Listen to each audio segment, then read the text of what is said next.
A veces alguien, en algún momento de la vida, tiene que presentar a algún ser querido, a algún ser que le estima. En este caso, me place presentar a Lucía Redondo Cuevas. Es una persona entrañable para mí, la conozco desde que tiene casi 5 o 7 años. Los dos venimos de León y nos hemos formado los dos con la misma profesora, en este caso con su madre, con Olga Cuevas.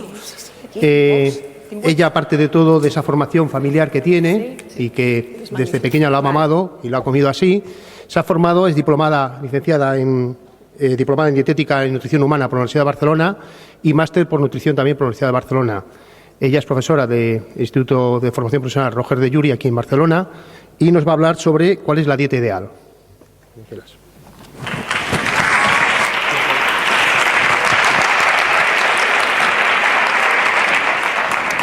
Bueno, ¿se me oye bien? ¿Sí? Bueno, muchas gracias, Daniel, por la presentación. Ha sido a gusto empezar. Bueno, la verdad es que, como veis, mi primera diapositiva es bastante interrogante. De hecho, hace un rato, cuando fui arriba a preparar, bueno, que me pusieron este pinganillo aquí, y tenía un título de cuál es la dieta ideal, pero la he borrado. He preferido empezar con interrogante. Realmente, la charla sí que se titula ¿Cuál es la alimentación ideal? Y la he querido enfocar de la siguiente manera. Y es que, bueno, en las clases que yo doy en el Instituto Roger de Llúria, el primer día de clase siempre pregunto a los alumnos a ver qué dudas tienen o qué es lo que saben sobre nutrición, sobre alimentación, para ver de qué partimos, ¿no? Y me encuentro con que siempre hay las mismas dudas. O siempre aparecen el mismo tipo de dudas, igual que cuando hago alguna charla, alguna conferencia, pues curiosamente al final se acaban haciendo preguntas iguales, ¿eh? Y me dije, ¿por qué no hago una charla solo sobre esas preguntas? ¿No? Que seguramente a más de uno le interesará saber esas respuestas. Bueno, pues me he lanzado a la piscina porque creo que es un tema un poco complicado, pero allá va, ¿vale? Espero que os guste. Y dedicado a mis alumnos, que por aquí hay algún exalumno, dedicado a ellos. Creo que el tema más controvertido dentro de todo este mundo, ¿no?, de que decimos alimentación alternativa, alimentación natural, es lograr conocer cuál es la dieta sana, cuál es la mejor dieta. Aquí habéis oído, bueno, los que habéis estado durante todo el congreso, habéis oído a lo mejor diferentes teorías, diferentes formas de ver la alimentación. Algunos igual hablaban de una dieta más crudívora, algunos incluso de una dieta más disociada, más vegetariana, más vegana, ¿verdad? Entonces en cada sitio, pues cada uno tiene su teoría. ¿Cuál es la mejor de todas? Cada uno tiene su criterio. Y todos son válidos. El tema es que todos son válidos. He querido empezar con esta diapositiva, que es un poco con lo que nos encontramos hoy en día. Esta mañana, la primera conferencia que fue de Montse Valori, que citó un libro que me gusta mucho de Michael Pollan, del detective del supermercado, que os lo recomiendo, y habla un poco de que actualmente tenemos tenemos al alcance de todos los alimentos que queramos. Vamos al supermercado, a un supermercado normal, y tenemos miles de productos, miles de cereales, miles de chucherías, miles de golosinas, miles de comestibles. ¿Y quién nos dice lo que tenemos que escoger? Hemos llegado a un punto que necesitamos, como dice Michael Pollan en el libro, necesitamos de científicos, de nutricionistas. La profesión de nutricionista en realidad es bastante reciente. Antiguamente no se necesitaba. Antiguamente, le pregunto a mi abuela a lo mejor que si cuando era joven necesitaban dietistas y se ríe, ¿no? Antes se comía lo que había, lo que daba la tierra, lo que se podía. Ahora decimos, bueno, tenemos la gran suerte de vivir en un país donde tenemos al alcance todo lo que queramos. Tenemos la suerte de no pasar... de no estar en la situación en la que están otros países del tercer mundo, que no se preocupan de esto. Un dietista, vamos, echan a reír, ¿no? Si crudas, si cocidas, si cereal, si no cereal, si lácteos, si no lácteos, comen lo que tienen. Y el problema donde hemos llegado es al supermercado. Bueno, pues antes de empezar, lo que quería hacer es ver un poco cómo está la situación actual sobre las recomendaciones más oficiales, ¿vale? La FAO y la OMS establecen una serie de recomendaciones sobre nutrientes para la población en general. Entonces establece que tenemos que tomar una cantidad de proteínas, de lípidos, de glúcidos, de proteínas, de lípidos, vitaminas, minerales, de todos los nutrientes, ¿vale? Y luego cada país con eso actualiza, bueno, hace sus guías alimentarias, hace sus recomendaciones dietéticas adaptadas a su país, a la cultura gastronómica, a los alimentos que hay. Os voy a comentar un poco la situación de Estados Unidos actualmente. La primera pirámide que apareció fue en 1992. ¿Vale? Desde entonces se mantuvo una pirámide que os recomiendo que investiguéis un poquito sobre estas pirámides. La primera pirámide que apareció en Estados Unidos, se me olvidó, la quería haber puesto, pero al final se me olvidó, ¿vale? Entonces, esta es la siguiente que apareció. La primera pirámide de Estados Unidos, del 92, hay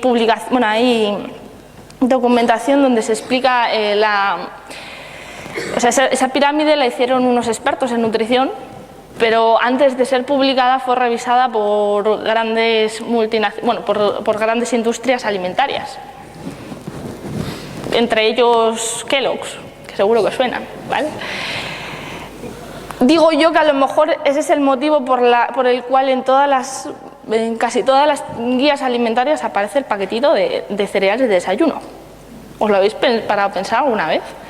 Porque en las guías alimentarias aparece un paquete de cereales de desayuno. ¿Sabéis lo que tienen los cereales de desayuno, no? Los convencionales, mitad harina refinada, por decir que es harina, mitad azúcar y cargado de sal y cargado de aditivos y colorantes y mirar etiquetas, o sea, dedicaros a mirar etiquetas. Poner eso como base de alimentación no tiene ningún sentido. Entonces, os recomiendo que busquéis un poco de información sobre esto, que es cuando te das cuenta de que realmente la industria alimentaria está más metida de lo que todos, bueno, aquí ya sabemos cómo estamos, pero guía muchas veces a estas recomendaciones generales para toda la población, hay que tener cuidado. Bueno, pues en el 2005 la USDA, que es el Departamento de Agricultura de Estados Unidos, publica MyPyramid, que seguro que a lo mejor lo habéis visto. Fue una guía alimentaria muy criticada porque la verdad es que no se entiende muy bien, hay un montón de alimentos allí todos juntos y no se distingue muy bien una cosa de la otra, razón por la cual poco después, para lo que es una guía alimentaria, el año pasado apareció esta nueva pirámide que se llama MyPlate. En la página web está muy didáctica, muy bonita, ¿vale? Hay muchas explicaciones. Y si os fijáis, bueno, pues la distribución que hacen es la mitad deben ser frutas y verduras, la mitad granos, cereales y el resto proteínas. Hubo una reducción de las recomendaciones de hidratos de carbono. Si os fijáis, si habéis visto más pirámides o guías alimentarias, siempre encontramos los cereales en la base. ¿Sí? Siempre encontramos cereales o alimentos ricos en hidratos de carbono en la base. Ya en Estados Unidos han disminuido esa cantidad y el motivo que dan es para controlar el sobrepeso, porque como sabéis, el sobrepeso y la obesidad es la epidemia del siglo XXI. Entonces, para evitar eso han reducido la cantidad de hidratos de carbono. Y ahora os explico un poquito más sobre esto. Inmediatamente después de haber publicado esta pirámide, en Estados Unidos el equipo de investigación de la Universidad de Harvard arremete con muchas críticas sobre esa pirámide, o sea, sobre esa guía. Ahora ya no es una pirámide, ahora ya es un plato, ¿vale? Ya no le podemos llamar pirámide, es una guía alimentaria. Bueno, pues arrebate con muchas críticas, y entre ellas os voy a leer una cosa textual que dicen los investigadores de la Universidad de Harvard. Dice: esta pirámide tiene...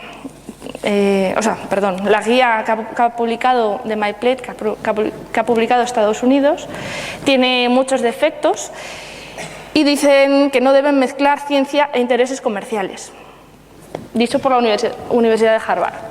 ¿Vale? Entonces, bueno, da que pensar.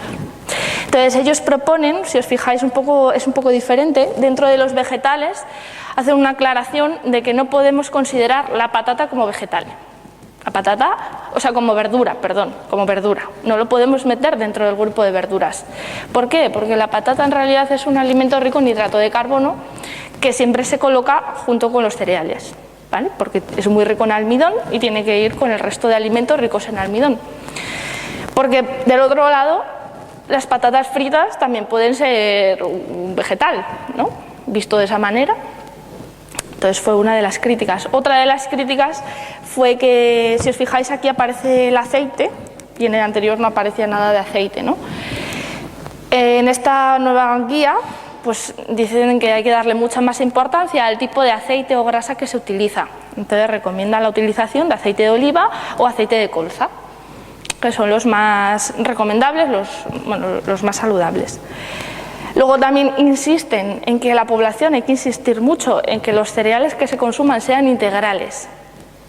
A ver, si ponemos en una base de alimentación un grupo grande de cereales y no explicamos cómo tienen que ser esos cereales, a ver, vosotros ir a cualquier persona que no tiene ni idea de alimentación y le decís, la mayor parte de tu alimentación tienen que ser cereales. Yo en la consulta, que he pasado consulta, muchas veces me he encontrado con que digo, bueno, hay que comer más cereales, es una recomendación que se suele hacer, y me dicen, no, yo sí que consumo cereales de desayuno, que son harinas refinadas, con azúcar, con sal y con un montón de aditivos. Tenemos un poco ese concepto, ¿no? De cereales son los de desayuno, el resto pues no son cereales. Bueno, pues entonces insiste mucho en que el cereal sea integral, que sea de buena calidad, y luego la proteína que sea de buena calidad, es decir, que se recomiende más consumo de legumbre, más consumo de pescado, de huevo, menos carne roja. Y por último, la bebida, el agua, pues que si recomendamos líquido, agua, hay que especificar que ese agua no sea una bebida, no sea un refresco, una Coca-Cola que ha sido tan criticada durante todo este congreso, si habéis estado en más charlas, pues que no sean bebidas azucaradas, que sean agua o caldos. Bueno, es muy interesante esta crítica o estas nuevas recomendaciones. ¿Y qué pasa en España? ¿Qué hay en España? ¿Qué recomendaciones tenemos? En realidad son parecidas porque muchas veces las cogemos, de hecho la idea la cogemos de Estados Unidos y Canadá, y de esas recomendaciones que hace la Organización Mundial de la Salud. Seguro que os suena esta pirámide, que es la que se ha mantenido en España, que hizo en el 2004 la Sociedad Española de Nutrición Comunitaria. Y como veis, mira, aquí podéis ver el paquetito de cereales. ¿Lo veis? Aquí a la izquierda abajo. Aunque tengo aquí... Vale. A ver, tú le enseñas esto a alguien de la calle y claro, piensas, vale, lo que más tengo que comer son cereales de desayuno, harinas, fijaros, harinas blancas, porque nadie nos explica que tengan que ser otras, pan, todos saben lo que es el pan, patatas, también en la base, y pasta. Esto es lo que más tenemos que comer. No me extraña que luego se extrañan de que haya tanta obesidad, claro. O sea, si esto es la base de la alimentación recomendada por los supuestos expertos, pues no puede ser de otra manera. Bueno, luego pues están las frutas y verduras, está el aceite de oliva. En España tenemos la presencia importante del aceite de oliva por vivir aquí, por vivir en un lugar, el mayor productor de aceite de oliva es España, por lo tanto, además con todas las investigaciones que hay, estudios sobre los beneficios, lo tenemos aquí como un alimento importante. Luego están los lácteos y luego están los lácteos como alimentos ricos en calcio. Uy, perdón, me he repetido. Vale, los lácteos como alimentos ricos en calcio y las proteínas, si os fijáis la carne roja no está la carne de ave, pescado, huevo y legumbres. Y ya en la puntita de todo, pues lo que tenemos que comer con moderación. A esto también ha sufrido críticas, de hecho una de las más recientes críticas son la del grupo de revisión, grupo de revisión de expertos grupo de revisión, ahora se me ha olvidado,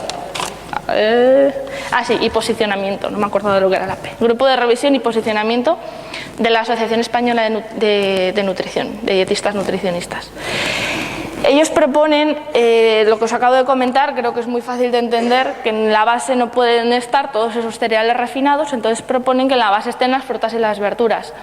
Sigue estando el alimento rico en hidrato de carbono, ponen el pan un poco morenito, que es el que nos venden en el supermercado como pan integral, que no tiene nada integral, es como lo del azúcar moreno. Es lo mismo, o sea, es la harina refinada, ponemos un poquito de salvado para que parezca más sano, más marrón y se venda mejor. Bueno, los lácteos y luego ya lo que son las proteínas, ¿no? Bueno, luego más recomendaciones. Tenemos la dieta mediterránea. Quizás la dieta mediterránea en el lugar donde vivimos podría ser una buena opción, ¿no? Esta es la última pirámide que publicó la Fundación de Dieta Mediterránea, que de hecho están aquí en Barcelona, y ellos proponen como base, si os fijáis, frutas y verduras, cereales integrales, lácteos, aceite de oliva, en medio tienen que tener un buen papel, frutos secos, ¿vale? Luego proteína, pescado, carne, huevos, bueno, lo de siempre.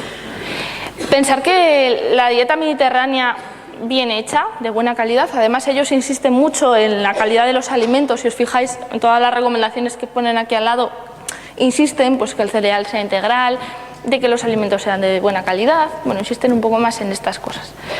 Fue la dieta mediterránea, finales del 2010, fue nombrada de reconocimiento, patrimonio cultural por la Organización Mundial de la Salud. O sea que, bueno, parece ser que es una buena dieta. Vale. Y ahora sí, o sea, hasta ahora hemos visto un poco la posición más oficial de lo que es una dieta equilibrada. Quizás un poco siguiendo con lo que dicen en la Universidad de Harvard, ¿no? Que no nos dejemos influenciar por la industria alimentaria. Tenemos que tener puntos de vista muy diferentes, o sea, mucho más objetivos, sin tener en cuenta ninguna opinión de industrias o cualquier interés económico, o sea, alejarnos de todo esto y ver qué otras opciones tenemos.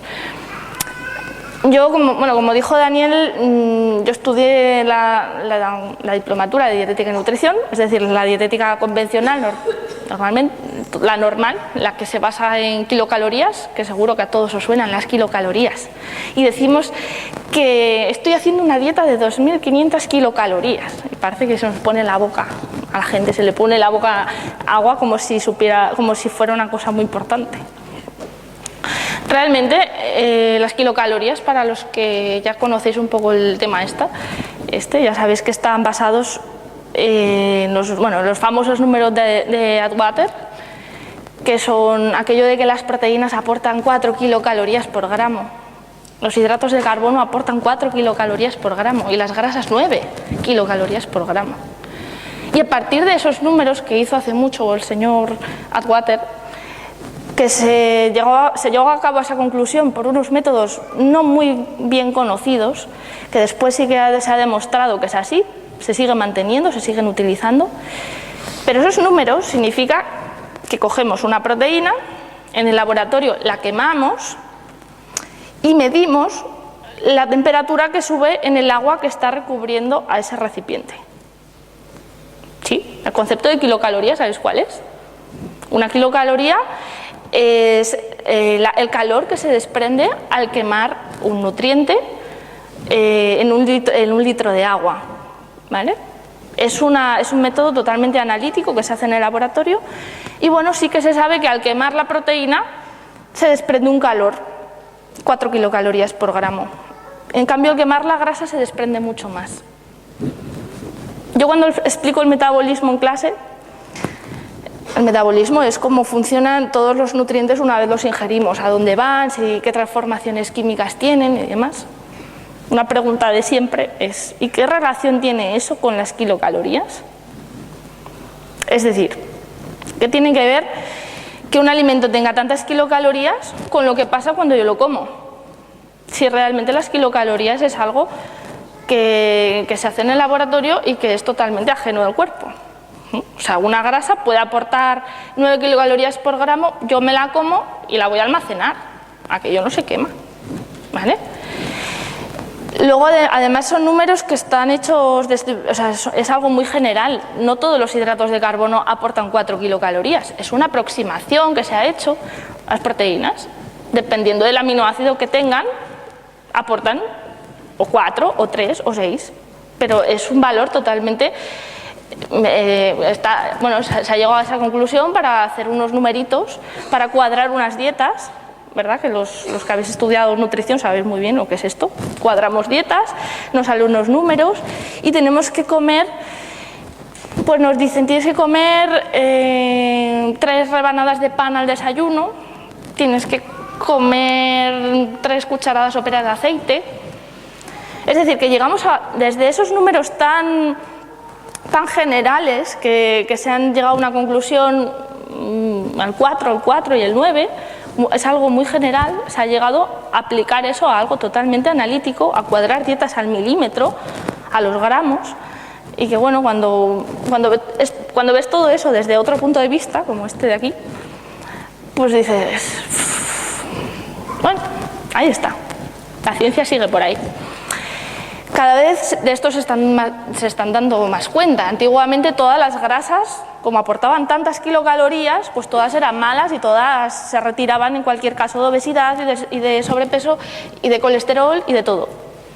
Hoy en día ya no, pues ya se sabe que los omega 3 no engordan tanto como la grasa saturada, el omega 6 no engorda tanto como la grasa saturada. Incluso dentro de la grasa saturada no engorda toda por igual, no sube el colesterol de la misma manera. Por lo tanto, cada vez estamos yendo más a dar más importancia a la calidad de los alimentos, en vez de a la cantidad. Y creo que el futuro, por supuesto, va por aquí, sin duda alguna, ¿vale? Bueno, y después de toda esta introducción, para los que seáis nutricionistas, seguro que os parece interesante. Vamos a ver diferentes puntos de vista, ¿vale? Yo de momento simplemente voy a dar información, ¿vale? Para que conozcáis. Creo que para conocer y ser crítico hay que saber, hay que conocer todo. Y bueno, a ello vamos. La primera que he puesto, no sé por qué no va. Ahora, la primera que he puesto es la dieta vegetariana, que todos conocéis. Simplemente se basa en eliminar carne, eliminar pescado. Y bueno, en realidad es una dieta ovo-lacto-vegetariana, ¿vale? Cuando hablamos de un vegetariano se retira carne y pescado. Es una dieta que se puede llevar a cabo sin ningún problema. Además, el medio ambiente lo agradece tremendamente porque sabéis que el consumo de carne está influenciando muchísimo a la contaminación ambiental, teniendo en cuenta todo el alimento que se le da a los animales. Os animo a que busquéis información sobre esto. Y luego también tiene beneficios en la salud, por supuesto. Y otra pregunta de clase.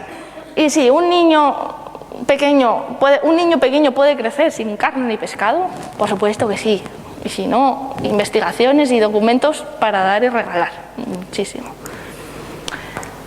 Luego está la dieta vegana, que aquí sí que se elimina todo lo que es producto animal, todo lo que esté relacionado, incluso eso, lácteos, huevo, incluso la miel que ha estado en contacto con animales.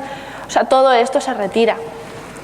En una dieta vegana, ahí sí que tenemos que tener cuidado con la vitamina B12, que supongo que sabéis que solo se encuentra en alimentos de origen animal. ¿Vale? Y entonces las personas veganas, yo recomiendo que se hagan un análisis de sangre para valorar si realmente falta o no falta B12, porque luego nos encontramos con que esto, como no es una ciencia exacta, y os aseguro que en nutrición, ciencia menos exacta que la nutrición, no sé si la hay, porque no sabemos nada de nada, no se sabe nada. Lo que hoy nos pensamos que es verdad absoluta, dentro de 5 años habrá pasado de rosca y ya sabremos otras cosas. Como lo que pasó con los omega 3, ¿no? Lo que os cuento. Antiguamente toda la grasa era mala, ahora ya no. Pues todo va cambiando. Lo digo por lo de la B12. Para salir de dudas, se hace una analítica de sangre y ya está.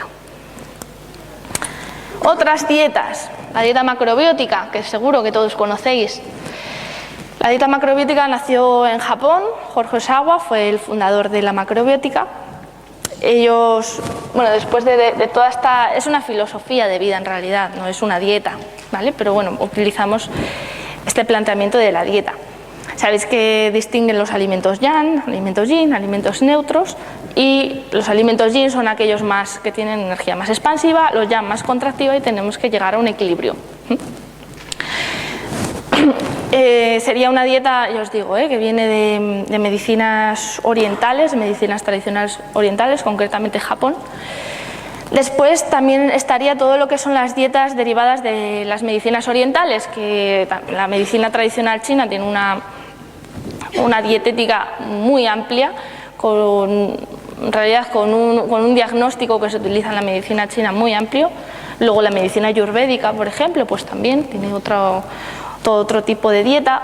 Todo va, no es que sea un tipo de dieta en realidad, es que es un planteamiento, una medicina que con sus conceptos y sus sabidurías durante miles de años han llegado a unas determinadas conclusiones, ¿vale?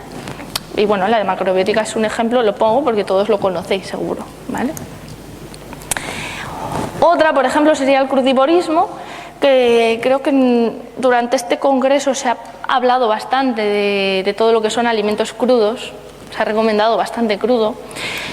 Yo con esto, la verdad es que dentro de lo que es el instituto y las enseñanzas que damos, muchas veces a los alumnos se les plantea esta duda, ¿no? ¿Es mejor alimentos cocidos, alimentos crudos? ¿Qué hacemos? De hecho, yo a mis alumnos este año les he planteado que entre ellos hagan un debate, que si lo logro, lo harán en biocultura, en la feria de biocultura, en una de las charlas, que lograré que hagan un debate entre ellos. ¿Por qué? Porque pienso que no hay verdades absolutas. Pienso que no a todo el mundo, en un momento determinado, le podemos recomendar que coma todo crudo, o casi todo crudo. Quizás en contraposición a la anterior, a la dieta macrobiótica, a la dieta de la medicina china recomiendan que todo lo que se pueda que sea cocido, todo lo contrario. Entonces, claro, llega un momento que cuando empiezas a ver diferentes dietas, diferentes opiniones, diferentes medicinas, al final te acabas hecho un lío, ¿no? Entonces creo que es muy interesante ver en qué casos estaría más recomendado tomar alimentos más cocidos. Más cocidos no significa poner un brócoli en la olla a presión y cocerlo media hora, ¿vale? O sea, un cocido puede ser un alimento hecho en una olla a vapor, así que tampoco nos vayamos a los extremos. Luego hablaré un poquito de esto. Pero bueno, está toda la teoría del crudivorismo, que me parece excelente. Evitar todo lo que son altas temperaturas, es un poco volver a lo que hacían los antepasados antes de la utilización del fuego para cocinar. Muy interesante porque, como ya hablaré después también, nuestros genes, nuestra genética no ha variado desde entonces, ha variado una mínima proporción, o sea, tenemos la misma genética que nuestros antepasados. Por lo tanto, el ver lo que comían nuestros antepasados me parece una buena filosofía, Bueno, he querido también nombrar a algunas personas que han destacado mucho en todo esto, estas corrientes de alimentación. La doctora Kuzmin desarrolló, bueno, era médico, se especializó en pediatría, desarrolló todo un método. De hecho, ahora ya no era una dieta, era un método. Yo aquí he resaltado la dieta que proponía, pero en realidad proponía muchas otras cosas, sobre todo la limpieza intestinal, básico para ella. Bueno, pues ella decía que una alimentación sana era la que había pocas proteínas animales, pocos lácteos, pocas grasas saturadas. Decía de suprimir los azúcares, esto ya sabéis por qué y no voy a hablar más del azúcar. Harinas y aceites refinados, sustituirlos por alimentos frescos, granos, enteros, aceites prensados en frío. Daba mucha importancia a los aceites de buena calidad. Pero ya os digo que era todo un método que recomendaba. La destacamos porque fue pionera quizás en todo este tipo de alimentación, ¿vale?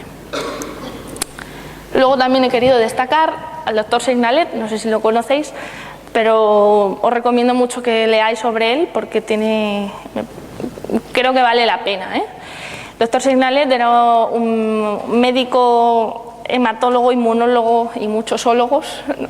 Estaba especializado. Bueno, fue muy reconocido por toda la medicina convencional, por los trabajos que ha hecho, ha publicado más de 200 artículos, fue pionero en trasplantes, hizo verdaderamente muy reconocido por lo que es la medicina convencional.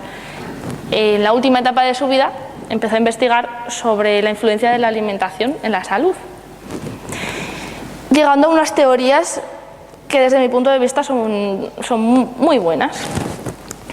Bueno, él decía que habría que excluir los cereales, fijaros, a excepción del arroz y trigo sarraceno. Él sobre todo se basaba en la transformación de los cereales. A ver, lo que conocemos hoy como trigo, en realidad no tiene nada que ver al trigo verdadero, al trigo antiguo. Entonces, para él todas esas transformaciones, que no es transformación genética, no es que se haya transformado, no haya una manipulación genética, pero ha habido muchos cruces, muchas hibridaciones entre plantas para conseguir un trigo pues, con más gluten, con más rendimiento, que valga mejor para hacer pan, que sea mejor para la industria. Para nosotros da igual. Entonces, el doctor Signalet decía que todas estas transformaciones y hibridaciones hacía que, de hecho, el material genético del cereal cambia y según todos los estudios que llevó a cabo él, eran alimentos que deberíamos excluir de la dieta. Ocurre lo mismo con el maíz. Si alguien ha visto alguna vez el maíz original de América, no tiene nada que ver al maíz que comemos hoy. Y no hablo de transgénicos, ¿vale? Hablo del maíz y del trigo.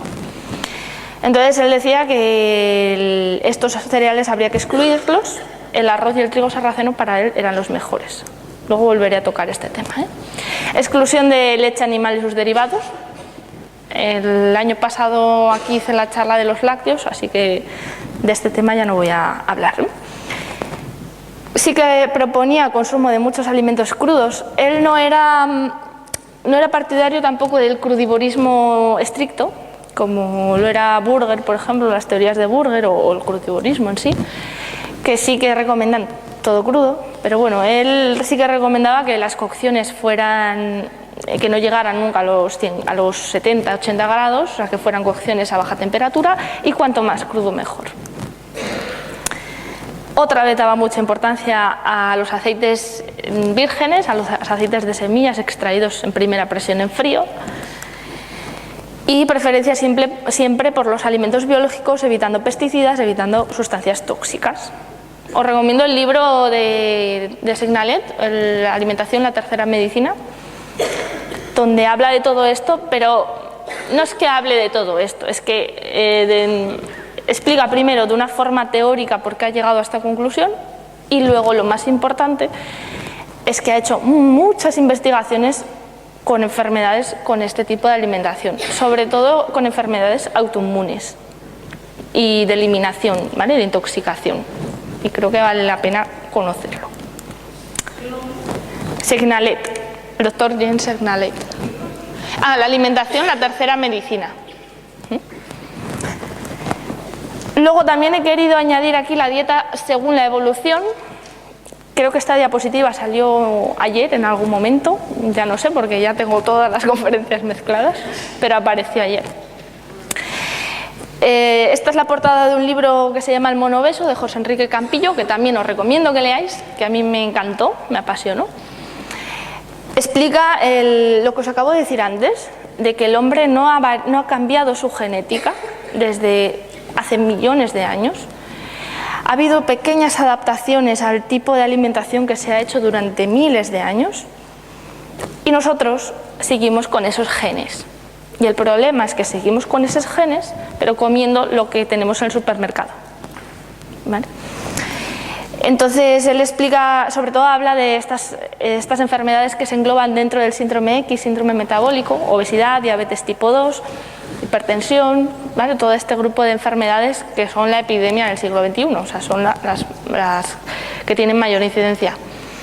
Entonces él propone una dieta copiando a nuestros antepasados dependiendo de los miles de años que hayan tenido de evolución.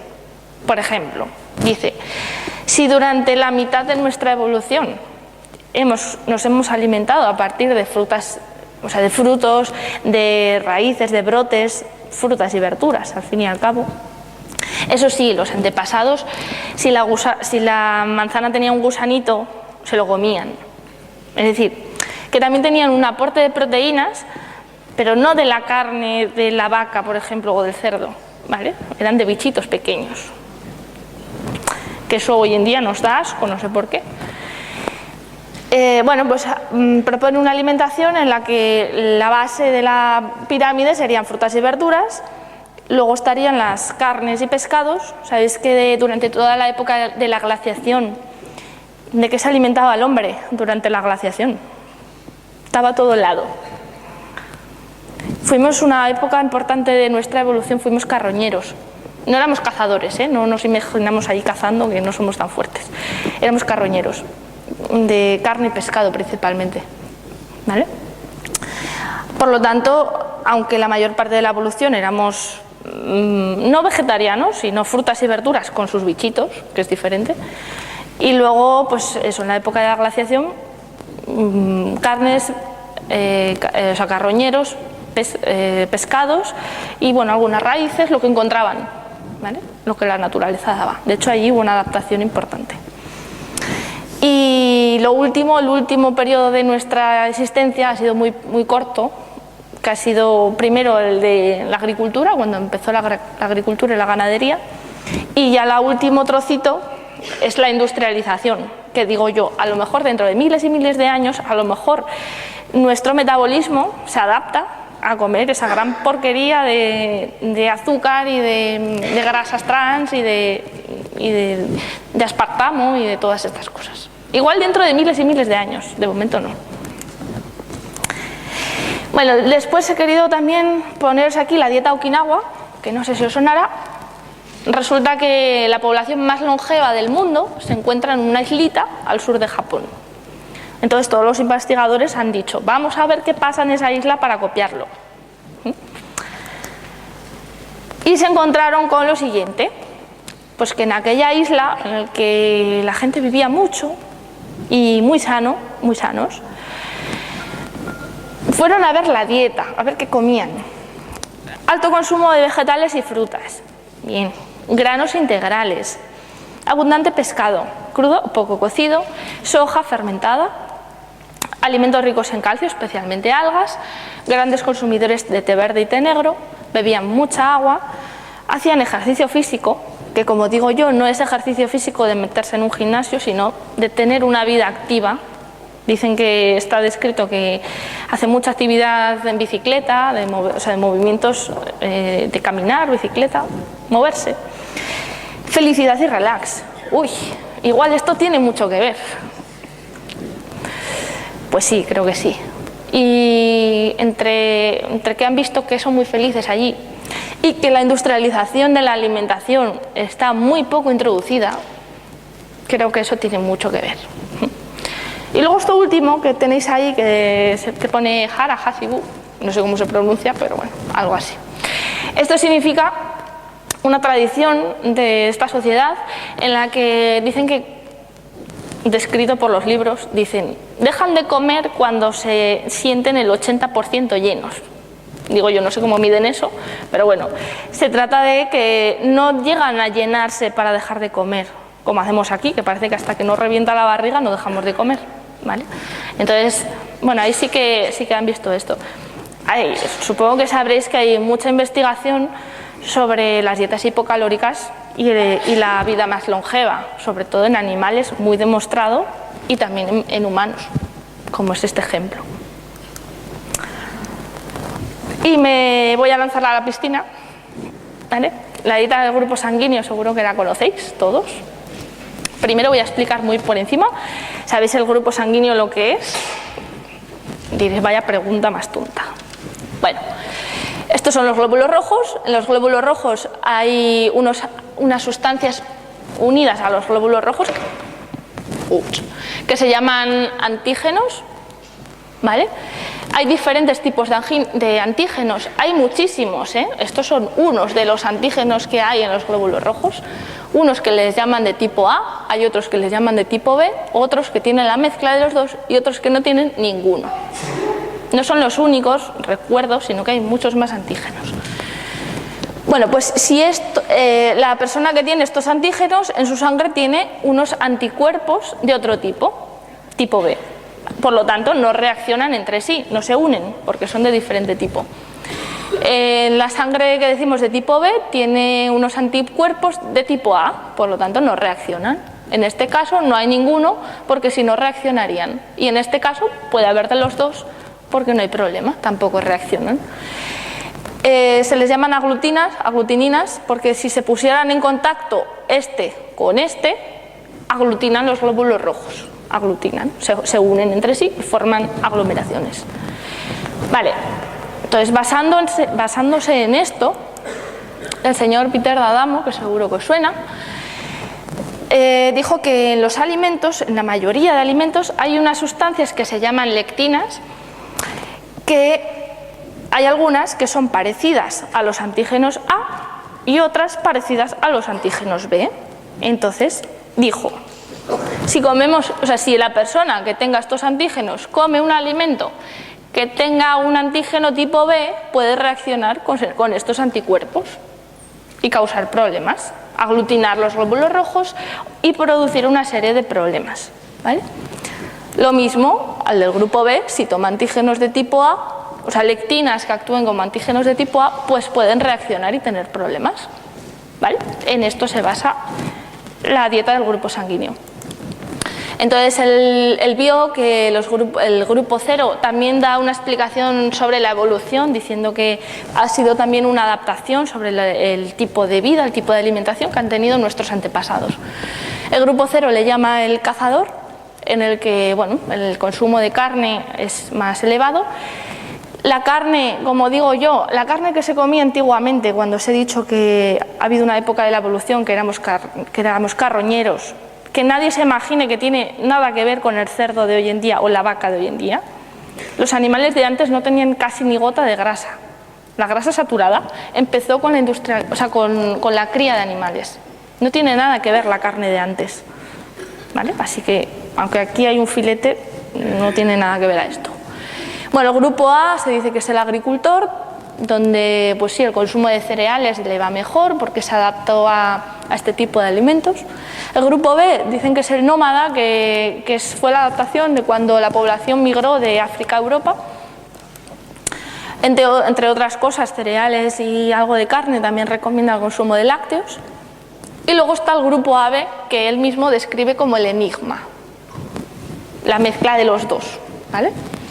Y ahí la alimentación es específica para ellos. Es un tipo de dieta que desde mi punto de vista, yo no lo utilizo, desde mi punto de vista se necesitaría mucha más investigación sobre esto, dado que es una teoría que llevó a cabo Peter D'Adamo sobre su experiencia clínica personal y sobre análisis en laboratorio, ¿vale? Sobre la reacción que había entre estos dos tipos de sustancias en el laboratorio. Por lo tanto, creo que se necesita mucha más investigación. Y por último, pues también quería hablar de la dieta disociada. Todo esto seguro que os suena, ¿vale? La dieta disociada, se dice que el creador principal fue el Dr. Hay, que entre otras cosas hablaba de la importancia de separar en grupos de alimentos. Cuando en una comida comemos alimentos ricos en proteína, no comer hidrato de carbono. ¿Por qué? Pues porque para la digestión se necesitan secreciones diferentes. Para comer proteínas se necesitan secreciones ácidas en el estómago y para digerir el hidrato de carbono se necesitan secreciones más alcalinas. Se digiere principalmente en el duodeno, en el intestino delgado. Entonces decía, vamos a separar para que esa asimilación de nutrientes sea mejor. Además de esto, también decía que las frutas se comieran siempre fuera de las comidas porque podían interferir en la digestión. ¿Vale? Una buena teoría para aquellas personas que tengan problemas digestivos. Vale, Pues después de todo este planteamiento que os he hecho de las dietas que a mí me han aparecido, pero hay miles, hay muchas, seguro que vosotros conocéis muchas más, pero bueno, he querido sacarlas un poco las más representativas desde mi punto de vista. Y ahora, cogiendo un poco de cada uno y las teorías que creo que son más contundentes y más convincentes desde el punto de vista ya no solo científico, porque creo que la ciencia cada vez es menos ciencia y los estudios científicos cada vez son menos estudios científicos. Entonces, bueno, un poco utilizando el sentido común, la experiencia y todo esto, vamos a ver en lo que seguramente estamos muchos de acuerdo. Lo primero de todo es evitar los alimentos que más nos perjudican. Antes de hacer cualquier dieta equilibrada, esto debe ser lo primero. De nada me sirve tomar las bayas de goji, que dicen que son milagrosas, si sigo comiendo pues, fritos y azúcar y de todo. Pues empecemos de verdad por lo que importa. Aquí ya no voy a hablar del azúcar, ni lo nombro, creo que ha quedado suficientemente claro a lo largo de todo el congreso. Cereales refinados, los aceites refinados, la sal refinada, todo lo que esté transformado y manipulado, hay que evitarlo. Evitar las grasas trans, que son grasas que aparecen cuando aplicamos altas temperaturas a los aceites. Cuidado cuando ponen en la etiqueta grasas parcialmente hidrogenadas, ¿vale? Eso indica que hay grasas trans. Pero no solo eso, o sea, tú coges un aceite y lo utilizas para freír, durante ese calor, que son 180 grados como mínimo, aparecen grasas trans. Eso sí, claro, si ya se hace a nivel industrial y ese aceite se utiliza una y otra vez, pues esto ya os lo podéis imaginar, ¿no? La leche, no voy a extenderme aquí porque ya sabéis cuál es mi opinión. Sí que es cierto que si no hay ninguna patología, como dije el año pasado, pues sí que se podría tomar algún fermentado de buena calidad, siempre ecológico y mejor de cabra o oveja, ¿vale? De hecho, aquí abajo en la feria hay unos quesos muy ricos, que son de cabra ecológicos. Un poco basándonos en las teorías de Signalet y todos sus estudios, no solo en las teorías, que lo de las teorías es muy teórico, ¿vale? Basándonos en los estudios reales que hizo. Cuando hay patologías, sobre todo, el trigo moderno, como él lo llama, trigo moderno, y el maíz moderno, que es el único que encontramos, por lo tanto el maíz, a veces no son alimentos que puedan sentar del todo bien, sobre todo si hay alguna patología, repito. De lo que no hablaba Signalet era del trigo espelta y el camut, quizá porque no lo conocía entonces, pero bueno, el trigo espelta y el camut sí que son especies antiguas del trigo que aún permanecen.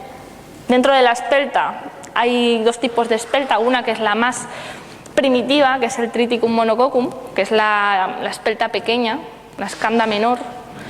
Esa es realmente la más primitiva de todas, que es muy difícil de encontrar, es muy cara y solo se cultiva, sé que aquí en Cataluña hay zonas que se cultiva, en Asturias también, pero es muy complicada y muy cara.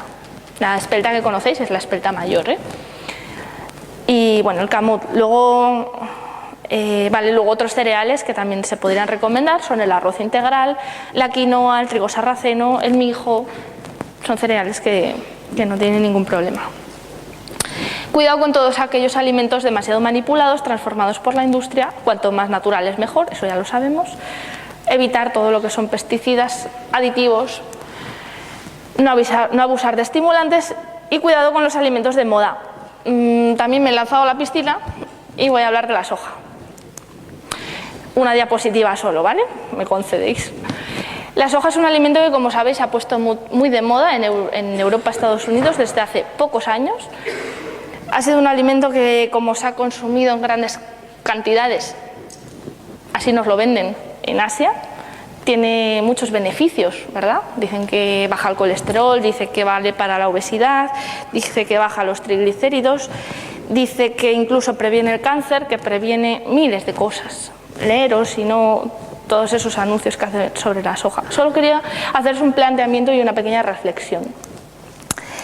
En Asia, a diferencia de lo que nos vende la industria, En Asia la soja empezó como cultivo para nutrir la tierra, para fijar nitrógeno en la tierra, ¿vale? Como cultivo de rotación.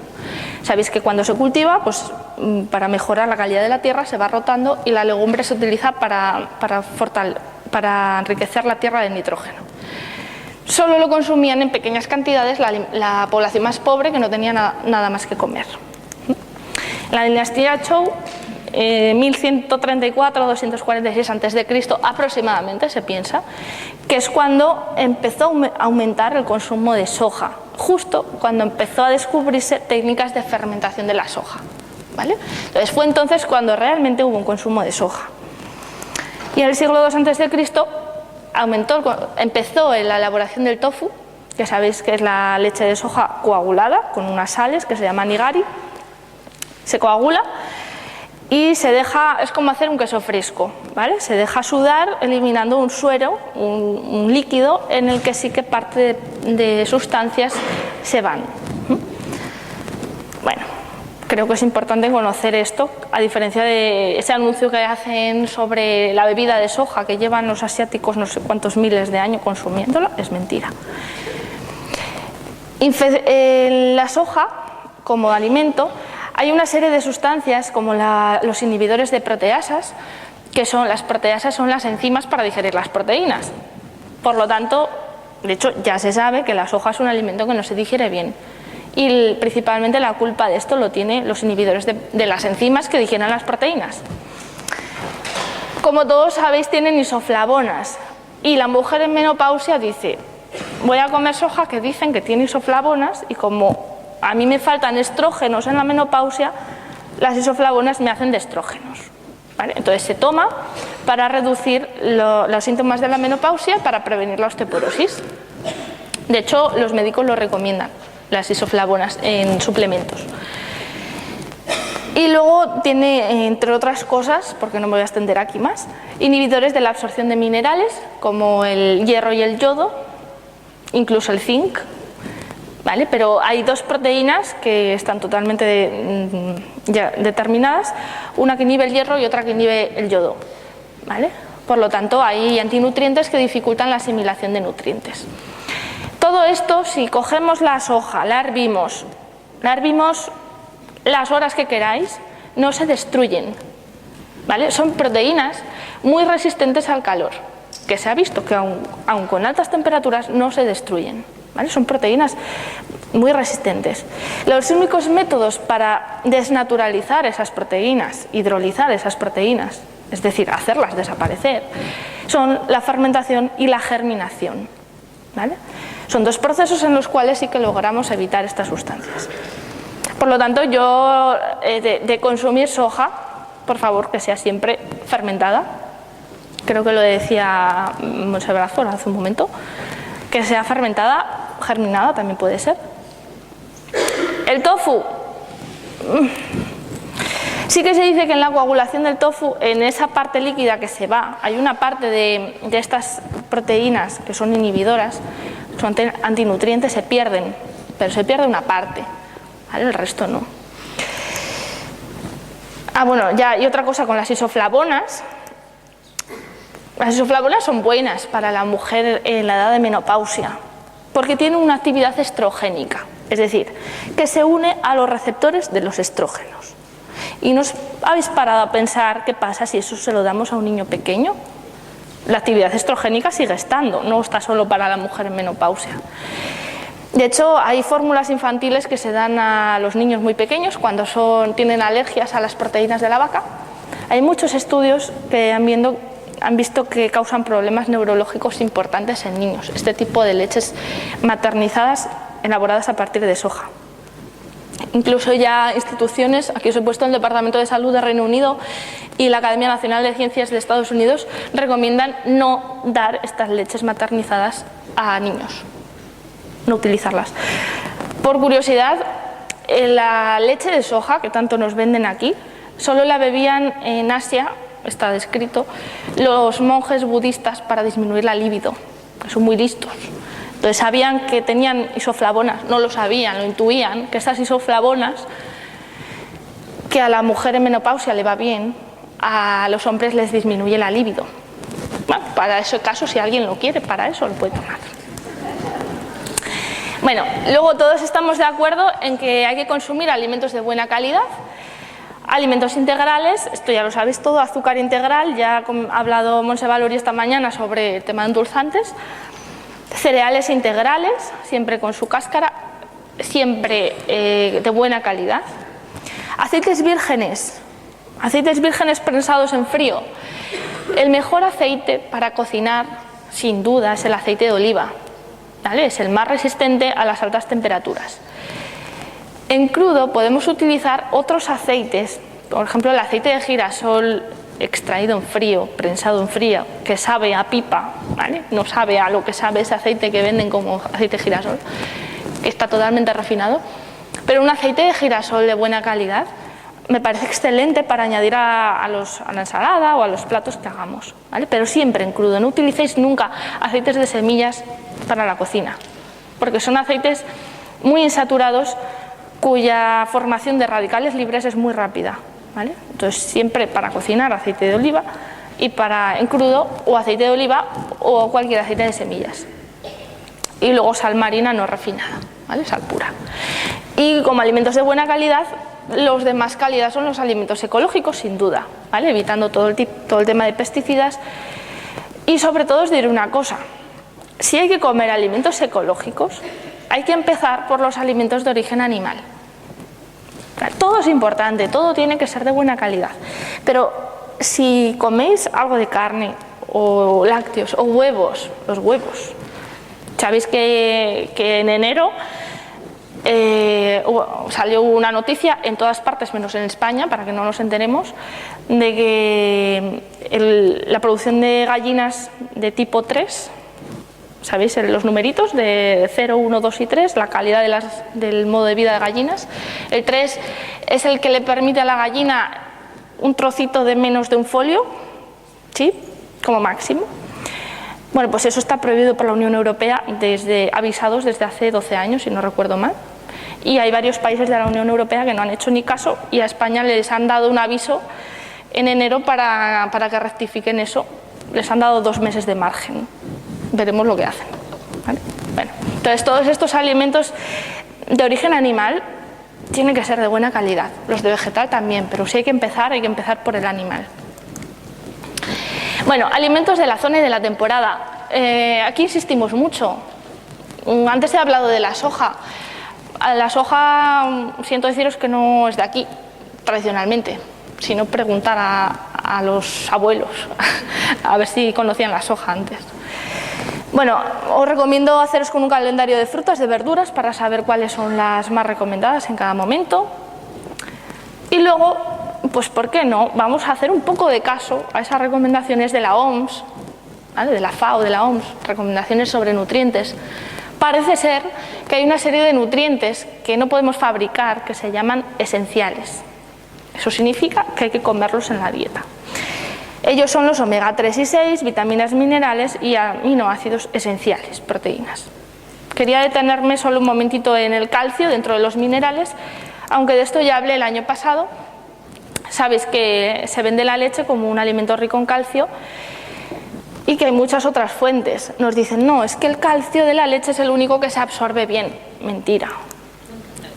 Según las conclusiones de la Asociación Americana de Dietética, la absorción del calcio de la leche es de un 32,1% y el porcentaje de absorción del calcio del brócoli y de la col, sobre todo del brócoli, es del 61,3%, el doble. Quiere decir que si me tomo un plato de brócoli, no es que equivalga al calcio de la leche, es que estoy asimilando el doble, ¿vale?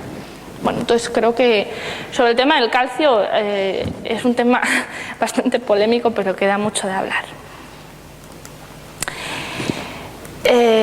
¿Cómo vamos de tiempo? ¿Que quiero? ¿Bien? Vale. Es que ahora, bueno, dentro de todos estos nutrientes esenciales hay unos que son los aminoácidos esenciales, que son las proteínas. Todos hemos oído que la proteína animal es completa, ¿no? Tiene todos los aminoácidos esenciales. Vale.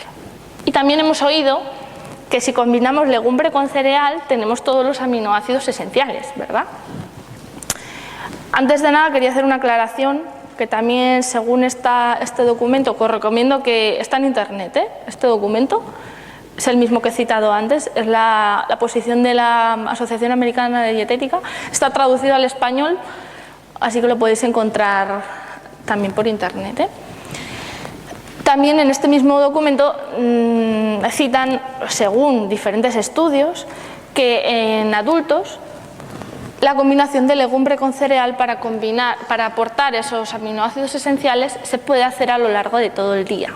Quiere decir que yo puedo comer legumbre a la comida y comer cereales a lo largo del día, ¿vale? Y hay un almacén temporal de aminoácidos que permite utilizar todos esos aminoácidos, ¿vale? Vale. Y ahora quería explicaros una cosa. Esto es un gráfico que indica la calidad de proteínas de algunos alimentos. Hay un valor que se llama PDCAAS, que es el score de aminoácidos corregido por la digestibilidad. Os lo explico que es muy fácil. Esto que tenéis aquí, que se llama score de aminoácidos, indica si la proteína tiene todos los aminoácidos esenciales o si le falta alguno, ¿vale? Y la digestibilidad, o sea, esto sería multiplicado por la digestibilidad, es de esa proteína cuánto asimilo, ¿vale? Porque no se asimila al 100%. Los vegetales en general se asimila menos que en los animales. Y hay algo que quería destacaros mucho y es el San Garbanzo. ¿Por qué la soja? ¿Por qué la soja y no el garbanzo? ¿Por qué nos han dicho toda la vida que todas las legumbres no tienen todos los aminoácidos esenciales, que todas las legumbres son deficitarias y hay que complementarlas con cereales porque si no, no es suficiente? Bueno, pues os he de decir que el garbanzo y los azukis tienen todas las proteínas completas. Esto lo podéis, estos cálculos, en realidad, bueno, aquí tenéis el estudio, ay, se me ha cortado, no, aquí tenéis el estudio, de todas formas, se puede calcular, podéis mirar las tablas de composición de la USDA, del Departamento de Agricultura de Estados Unidos, ¿vale? Que son unas tablas las más completas quizá de todas, en la que se describen todos los cantidad de aminoácidos de cada alimento. A pesar de que yo no estoy nada de acuerdo de ninguna tabla de composición porque no tiene ningún sentido decir que nutrientes tiene un alimento porque varía mucho si es de España, si es de Estados Unidos, si el que han cogido es de una variedad, de otra, de muchas cosas. Pero bueno, es una referencia, ¿vale? Y en este caso sí que vemos que la calidad de la proteína del garbanzo, de la soja y de los azukis es la misma. La digestibilidad es la misma. Yo optaría, voy a nombrar al San Garbanzo, que es de toda la vida de aquí, que se ha comido toda la vida aquí y tenemos que dar prioridad a los alimentos de la zona. Las lentejas, las alubias, el resto de legumbres sí que es cierto que son deficitarias en metionina, que es un aminoácido esencial. Y hay que complementarlo con cereales, pero simplemente pues comiendo cereales a lo largo del día pues se va complementando. Luego el trigo sarraceno y la quinoa, que seguro que os suena, que también tiene todos los aminoácidos. Sí, casi todos, ¿vale? Tiene un ligero déficit de lisina, comparado con el trigo es de muy buena calidad, ¿eh? Y ya el último punto, cantidad. Una cosa es calidad y otra cantidad. 100 gramos de carne en proteína equivaldría a comer medio kilo de quinoa o trigo sarraceno. Quiere decir esto, que por comer un platito de quinoa no pensemos que ya tenemos toda la proteína para todo el día, ni mucho menos, ¿vale? Tenemos que saber que esto equivaldría, o sea que un plato que serían 200 o 250 gramos equivaldría a medio bistec o media ración de proteína, ¿vale? Equivaldría el filete que seguimos a 300 gramos de garbanzos en cocido, peso cocido, ¿eh? Esto es en peso en cocido. Y a 210 gramos de tofu. Cuando comemos tofu, os aseguro que comemos como mucho 50 gramos, ¿eh? O sea, que tenemos que tener en cuenta la cantidad y la calidad, las dos cosas. Vale. Vale, siguiendo ya un poquito, el tema de las temperaturas creo que es algo a tener muy en cuenta, sobre todo de evitar todo lo que son fritos, braseados, olla a presión, tener cuidado porque no se cocina a 100 grados, se cocina a 110, incluso 120, dependiendo de la olla. Las altas temperaturas suponen una pérdida de vitaminas, antioxidantes, enzimas, formación de sustancias tóxicas. Este estudio lo citó Carmelo ayer, de la leucocitosis postprandial, y bueno, creo que es muy interesante también. Tema de crudos cocidos, ya creo que es un tema muy polémico que daría para una charla entera, pero sí que pienso que si la persona puede, si tiene un buen sistema digestivo, los alimentos crudos no tienen que faltar, ¿vale? En general ya sabéis que se recomienda más producto vegetal que animal, por supuesto, y eso sí, como también recomendaba la doctora Kuzmin, yo recomiendo consumir una vez al día un alimento proteico, ¿vale? Quitar esa cultura gastronómica que tenemos aquí de que si no comemos filete a la comida y filete a la noche no es comida. O con una ración de legumbre en la comida y a lo largo del día pues ir comiendo pequeñas cantidades de frutos secos o semillas, sería totalmente suficiente. No hacer demasiadas mezclas. Yo aquí sí que os recomiendo que por lo menos el postre, sobre todo si es una persona que digiere mal, acostumbrarse a no comer postre, ¿vale? Siempre os lo agradecerá vuestro sistema digestivo. Y no hacer muchas mezclas, o sea, esas comidas en las que picamos de todo, vamos a un buffet de estos que hay por aquí, no voy a decir cuáles, y comemos de todo, eso sienta mal, ¿vale? Y si no, probarlo. Entonces, cuanto más limpia, más sencilla la comida, mejor, menos mezclas, cuanto menos mezclas mejor. Comer poco sin pasar hambre, para ser más longevos, como hacían en Okinawa. Alimentarse relajado, el sistema digestivo actúa cuando el sistema parasimpático está en activo, cuando estamos relajados. Y sobre todo adaptar la alimentación al individuo, que para eso estamos los dietistas, que como les digo yo a mis alumnos, si no, no tendríamos trabajo. En realidad creo que se basa en esto. A mí no me gusta, como veis, no propongo ninguna dieta particular, ni vegetariana, ni macrobiótica, ni crudívora, no. Porque cada uno somos un mundo y cada uno necesitamos una alimentación diferente. Y cada uno en un momento de nuestra vida necesitamos una alimentación diferente. Entonces, abrir un poco la mente, conocerlo todo y coger lo mejor de cada uno. Y por último, nada, quería solo hacer el planteamiento de todos estos estudios científicos a los que a veces hacemos referencia, que son menos, os digo que cada vez son menos científicos, o sea que la ciencia cada vez es menos ciencia, creo. Y tenemos que abrirnos más a lo que es el sentido común, a investigaciones de gente que no tiene influencia de intereses económicos, industriales, alimentarios, y escucharnos un poquito más a nosotros. Bueno, muchas gracias.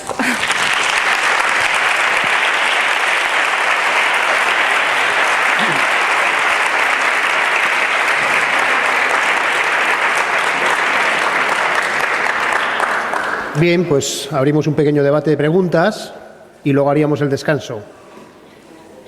Allí tienes una pregunta. Si tenéis alguna pregunta, sí. Sí.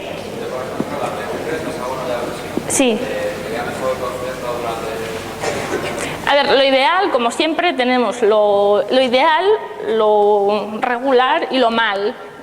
Entonces, lo ideal sería hacer las legumbres como se hacían antiguamente, dejarlas en remojo y cocerlas pues durante toda la mañana, a chup chup, lentamente, y cocinarlas mejor. Si las probáis saben diferente, la temperatura a la que se cocinan es diferente, por lo tanto hay menos pérdida de vitaminas, de enzimas, de sustancias activas, que en la olla a presión se pierden más. Pero luego estamos en el otro tema, y es que millones de veces mejor unas legumbres a olla a presión que cualquier otra comida mala. Entonces, yo creo que a veces también tenemos que adaptarnos un poco. Yo misma hay veces, pues que si no tienes suficiente tiempo, hay que valorarlo, creo, ¿eh? Pero bueno, por eso, lo mejor, lo ideal es una cosa y lo que podemos hacer es otra. Sí. Sí. Sí. Se da con cereales porque los cereales tienen un sobrante de metionina, ¿sí?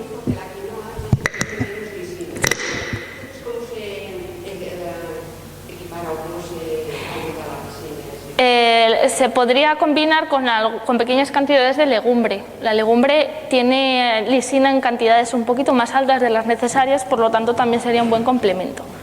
Pero si os fijasteis, era un 96%, es decir, que la calidad proteica de la quinoa y el trigo sarraceno se considera que es de alto valor biológico, que es de buena calidad, porque es una cantidad que con que comamos algún otro alimento a lo largo del día o algún fruto seco, por ejemplo, ¿vale? O alguna pequeña cantidad de legumbre, todo eso lo podemos complementar, ¿vale? O sea, no es una cantidad. El trigo, por ejemplo, si os fijasteis, la cantidad era muy baja, por lo tanto el trigo solo no lo aprovechamos bien y lo tenemos que complementar. Pero la quinoa y el trigo sarraceno son bastante completos, ¿eh? No me preocuparé. Sí, ¿cómo? ¿De dónde se extrae? De las semillas de lino y las semillas chía, por ejemplo. La B12, la B12 hace años, no me acuerdo exactamente el año, pero antes sí que se pensaba que había vitamina B12 en algunos alimentos de origen vegetal, como las algas, como algunos fermentados. Según investigaciones nuevas han visto que no es una vitamina B12 activa, que no tiene la función de vitamina B12 que tiene la real, la cianocobalamina, o sea, la que tiene esa función.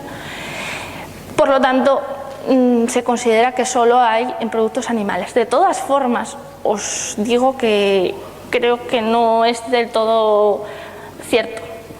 Quiero decir, que como la ciencia va cambiando mucho y parece que siempre tenemos que estar a la última de todo, a ver qué nueva investigación sale ahora, a ver qué nueva cosa nos dicen. Hay casos en los que una persona vegana de toda la vida puede no tener déficit de B12 y dices, ¿y por qué? Si en teoría hay teorías, dicen que la flora intestinal lo fabrica, dicen que hay un recambio, dicen se almacena en grandes cantidades, no se sabe muy bien. Entonces, bajo esa sospecha, hacer analítica. Y ya está. Si hay déficit, hay que suplementar porque es muy grave el déficit de B12. Y una cosa que se me ha olvidado ya al último, sobre esto que os digo de las nuevas investigaciones, los omega 3, por ejemplo.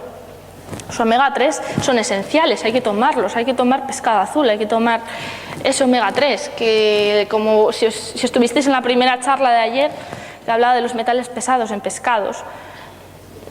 Dices, a lo mejor no debemos de comer pescado. ¿Y qué pasa si no comemos pescado? Hay poblaciones, ha habido poblaciones que durante muchísimos años no han probado el pescado. ¿Hay omega 3 en productos de origen vegetal? Sí, pero según los estudios dicen que solo se aprovecha el 10%. Según eso tendríamos que comer unas cantidades de lino que no se come. Entonces, claro, al final dices, y si seguro que dentro de unos años, estoy convencida, ¿verdad? Que alguna vez lo hemos hablado, seguro que a lo mejor dentro de unos años descubren que a lo mejor el omega 3 pues, tiene un metabolismo diferente o se descubren nuevas cosas. Es decir, que creo que no hay que ser tan estrictos con esto. O sea, hay poblaciones que han sobrevivido sin comer ni pescado, ni semillas de lino, ni de chía. Las semillas de calabaza tienen muy poquito, algunos aceites tienen muy poquito, pero por eso, o sea, seamos un poco más conscientes de que esto no es algo fijo y que va cambiando, ¿vale? Sobre el seitán, bueno, el tempe, soja fermentada, no tiene los inconvenientes de la soja cruda, se puede consumir. El seitán es el extracto de gluten del trigo. Desde el punto de vista no es el mejor alimento porque justo es la concentración de las proteínas del trigo que son las que suelen dar problemas. Mejor, si nos gusta mucho el seitán, comprar un seitán de espelta, que los hay, ¿vale? Y que la digestión es mucho mejor, la asimilación es mejor. De todas formas, para mí el aporte de proteínas tiene que ser de la legumbre. O sea, sí que se puede comer algo de carne, de pescado de muy buena calidad, de huevos de muy buena calidad, pero la base del aporte de proteínas debería de ser la legumbre, ¿vale? Hay otra cosa, el seitán, como os fijáis, viene del trigo y la calidad proteica del seitán no es buena, o sea que había que complementarla, ¿eh? alimento que contenga vitamina? ¿Cuál sería? ¿Vitamina qué? Vitamina E. El aceite de girasol virgen, por ejemplo. El aceite de girasol virgen o la semilla de girasol. Sí, o el aceite de germen de trigo, pero es muy inestable y se oxida mucho. Por eso es más fácil. El aceite de girasol creo que son 2 cucharadas soperas que aporta la vitamina E. Lo digo ahora de memoria, no sé. 2 o 3 cucharadas soperas aportan la vitamina E que necesitamos. ¿Vale? Sería un buen alimento. Si tú combinas quinoa en un plato, pescado y vegetales, ¿es un plato completo o estás dando... ¿Lino? Quinoa, Quinoa. pescado Sí. y vegetales, ¿es un plato completo o estás dando proteínas? No, sería un plato completo. Sí, pensar que la quinoa tiene proteínas de buena calidad, pero pocas. O sea, que no os preocupéis. Sí, sí.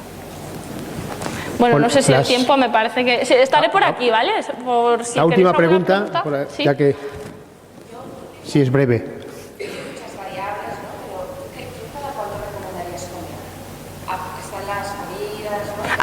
¿Cuántas comidas al día?